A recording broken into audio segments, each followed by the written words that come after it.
Hi everyone, it's Evangeline here at eTrailer, and today we're going to be taking a look at our CURT Grip hitch mounted trailer step. So there's two versions of this step. One is just a straight step where it sticks straight out from your hitch receiver. Another one is this one, which has what is technically a 6-inch drop. Now to measure that, that's from your hitch to the bottom of the step, that's 6 inches. Now the actual drop that I would consider as a drop is from the top of the step to your hitch, and that's 4 inches from your hitch.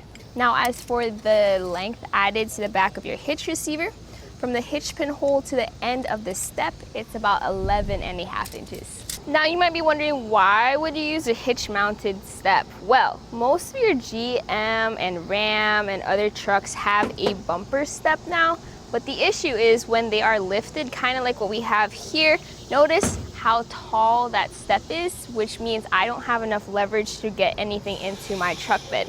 So with this hitch step that creates a drop, this now makes it a bit closer for me to step on. That way I have the leverage and traction I need as I load and unload my truck bed. So depending on your hitch receiver, we have a 2.5-inch hitch receiver here with a sleeve, but also with just pretty much most of your 2-inch hitch receivers. You may notice that there is a little bit of movement on the inside.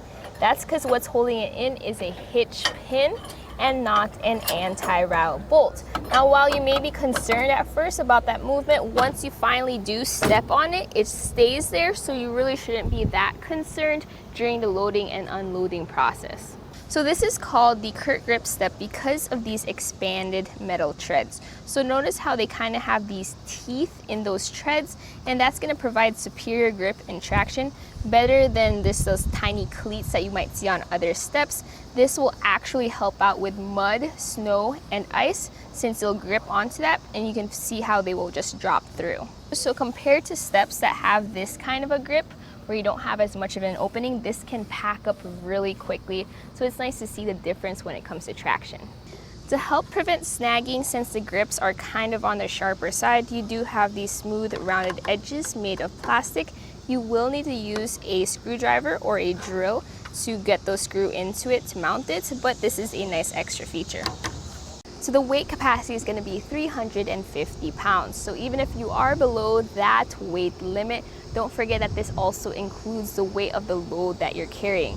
So if you're using this as an extra step to help you get maybe lumber or other large cargo into your truck bed, just remember that weight capacity. Now, if you've noticed, our step does not reach to the end of the tailgate. In order to sit on the tailgate, I had to run and jump onto it. I would have liked to have that step to give me a little extra boost, especially if I am mounting things into my truck bed.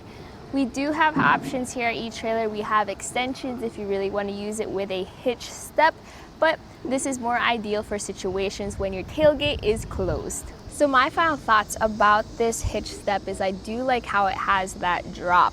When you do have your larger lifted vehicles, it is going to be kind of difficult to step on the bumper step in order to load up your vehicle. This creates a pretty decent drop, which gives you that extra leverage and traction.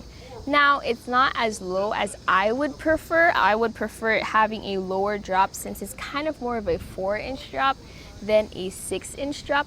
But then again, it is really up to you, your height, your application, and your truck. And that was a look here at our CURT Grip hitch mounted step with a 6-inch drop here at eTrailer. My name is Evangeline, and I hope you enjoyed the journey.